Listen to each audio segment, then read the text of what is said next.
Szervusztok, üdvözöllek benneteket! Rendhagyó módon most nem egy írásbeli posztban fogom megosztani veletek az Open eseményeit, hanem egy ilyen videoblogban szeretném elmondani a saját tapasztalataimat, illetve az elmúlt hetekben történt dolgokat. Első körben mindenkinek szeretnék gratulálni, aki egyáltalán teljesítette ezeket a feladatsorokat.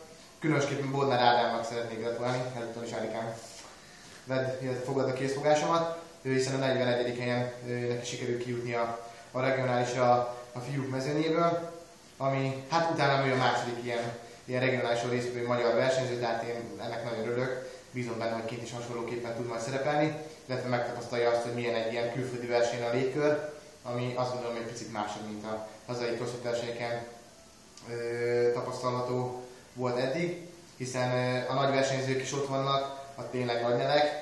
Teszem azt például most ott lesz, hogy a Mikko Számról, aki azért igencsak számít ebben a szakmában, tehát nem lesz egy mellékes dolog, hogy ilyen embereket is láthat élőben az ember. Meg hát maga az egész légkör teljesen más, tehát azt gondolom, hogy ez egy jó tapasztalat lesz. Na, térjünk vissza az Openre, hát ugye 5 hétről beszélünk, ugye ezzel lehetett kvalifikálni magunkat a regionálisra. Azt gondolom, hogy nagyon jól sikerült a saját szempontomból. A végén ugye a harmadik helyen sikerült zárnom a tabellán, ami számomra azért is nagyon fontos, mert eddig a regionálisokon mindig azt a helyezést értem el, amit az előzetes Open-en, tehát 2011-ben 7. voltam itt is, ott is, utána 2012-nél tavaly az említett szörnyű körülmények között 4. Hát idén remélem, hogy legalább ezt a harmadik helyet Dánielben is tudom majd hozni, de igazából akkor sem fakadnék sírva, esetleg egy picit előrébb tudnék mászni, de ez majd ugye kiderül.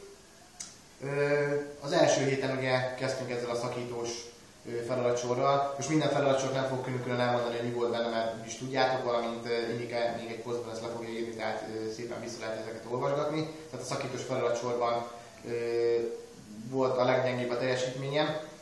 Az európai ranglistán 19. helyet sikerült megszereznem, de ebben nagyban benne volt az is, hogy a lábamodni nem teljesen tudtam úgy használni a műtét után, ahogy én azt szerettem volna, illetve magas ismétlésszámú súlyemelést nem nagyon csináltam ezen oknál fogva, tehát én ezzel is igazából elégedett voltam, nem volt ez annyira rossz eredmény.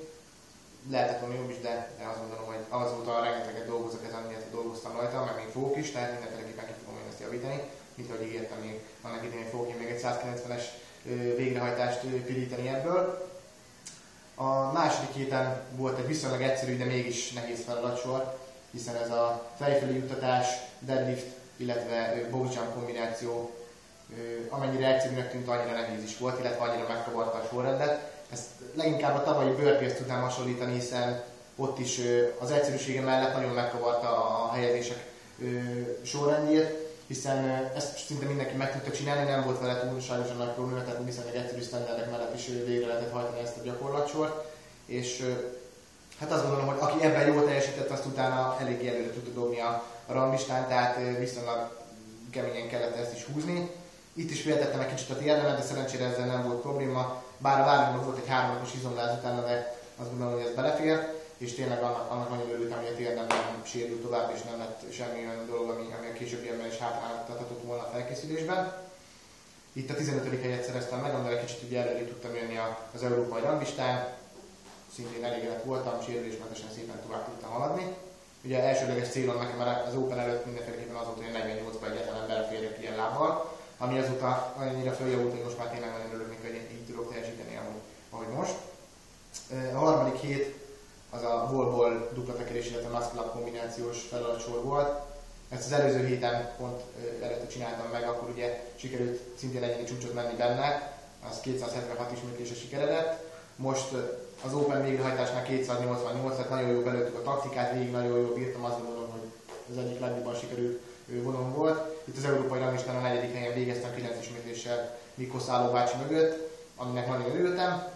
Azt gondolom, hogy ez tök jó volt. Még egy kicsit ugye azt meg lehet említeni, én 10-es klassztival csináltam ezt a feladatsort az előírt 9-es helyet, ami, hogyha belegondoltok, 170 ismétlésnél már 1-1 kiló is rengeteget számíthat. Tehát lehet, hogy egy picivel több is bele lett volna, hogyha ezt kisebb lasztival csinálni, illetve hát az előírt 9-es labdával hajtom végre a gyakorlatokat, de mondom, nekem ez tök jó kis feladatsor volt így is. A 4. feladatsorunk volt ugye a múlt heti, illetve a múlt hét előtti, az a clean and jerk, illetve toast to bar kombináció. Hát nagyon sajnálom, hogy attól a $2013 mindössze 2 ismétlés választott el, amivel meg tudtam volna nyerni ezt az összeget mindössze 7 perc alatt, azért nem lesz volna egy rossz órabér. Azt is nagyon sajnálom, hogy a standardeket nem mindenkire ugyanúgy szabják, tehát hiába Jason Khalifa az egyik legjobb crossfittes a világon, szerintem pont neki kéne, illetve nekik a legjobb versenyzőknek kellene példát mutatniuk abban, hogy hogy kell végrehajtani egy feladatsort, és nem pedig kimenteni őket, mert hogy neki más volt a stílusa, vagy ez vagy az. Én is tudom ugyanúgy csinálni a tószúvár, mint ahogy ő csinálta, sokkal gyorsabb is lett volna, lehet, hogy még úgy belefért volna egy jó pár ismétlés a végén, csak nekem valószínűleg nem fogadták volna el úgy, mint neki, de mindegy, ebben ne is menjünk bele. A tavalyi reggelesen is sok olyan gyakorlatomat elvették, amivel én egyáltalán nem értettem egyet, és videón visszanézve nem láttam, hogy hibás lett volna a gyakorlat, de mindegy, ez van, ezt kell szeretni. Reméljük, hogy kint nem lesznek ilyen problémák majd Dániában. Ugye ezzel a világon a második legjobb eredményt sikerült produkálnom. Király, az európai ranglistán sikerült megfognom Mikko Szállót, aminek viszont nagyon örülök, tehát tényleg meg tudtam szorongatni a nagy öreget. Hát bízom benne, hogy sikerül egyszer felérnem hozzá. Az 5. feladatsor ugye a múlt héten volt ez a thrusteres csasztobár hullakos, tehát melleszúrozkodós kis verzió. 3 próbálkozást adtam magamnak, az elsőnél még tényleg betegen fogtam neki. Hát nem is igazából az izmaim haltak meg, hanem a fejem akar szétrobbanni, tehát utána délután be is ráesődtem, minden bajom volt, tehát ez tényleg nem volt egy egészséges ebből a szempontból. A második próbálkozásnál már valamivel jobban sikerült, majdnem sikerült átcsúsznom a harmadik körben, a 2 ismétlés hiányja, ez nem jött össze, tehát 178-al végeztem, ami saját magamat is szívtam, illetve Mika is szívta a véremet, hogy miért nem csinálod meg harmadjára és még egyszer meg rá, hát rámentünk és ugye 2:20 lett a vége.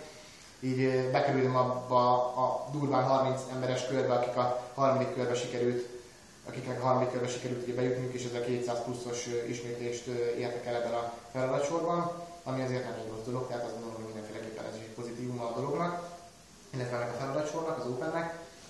Ezzel az európai ranglistán a második lettem, így végül összetetten sikerült följönnöm a harmadik helyre, amit mint az elején is említettem, számomra egy pozitív dolog, és bízom benne, hogy kint is majd regionálisan ezt tudom hozni.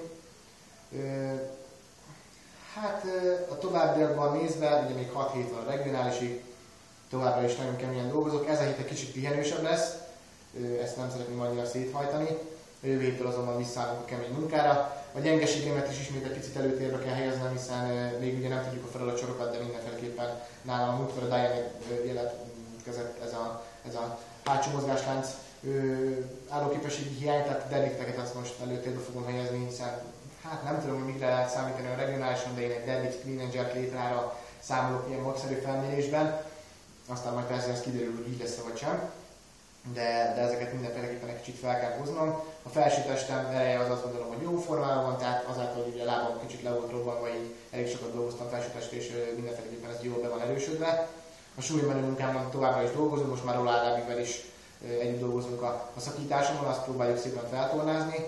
A múlt hétvégén éppen, hát csak 100 kilóig mentünk fel, de azt gondolom, hogy ez egyik legszebb szakítás volt, amit eddig életemben csináltam, tehát mindenféleképpen ez is pozitívum. Bízom benne, hogy sikerül visszahoznom a régi formámat ezen a téren is.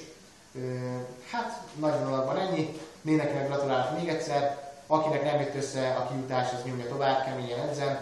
Ha hamarabb nem, akkor CrossFit versenyen ugye Győrben találkozhatunk, tehát valószínűleg ott én is indulni fogok, bár még meglátom, de szerintem igen, mindenféleképpen indulni fogok, mert szeretem az ilyen kis kihívásokat, meg hát egy edzésnek sem lesz rossz az a 4 feladatsor. Tehát mindenki nyomja tovább keményen a munkát, akinek nem sikerült most, az majd jövőre újra megpróbálhatja, és hát train hard, nyomjátok, hajrá!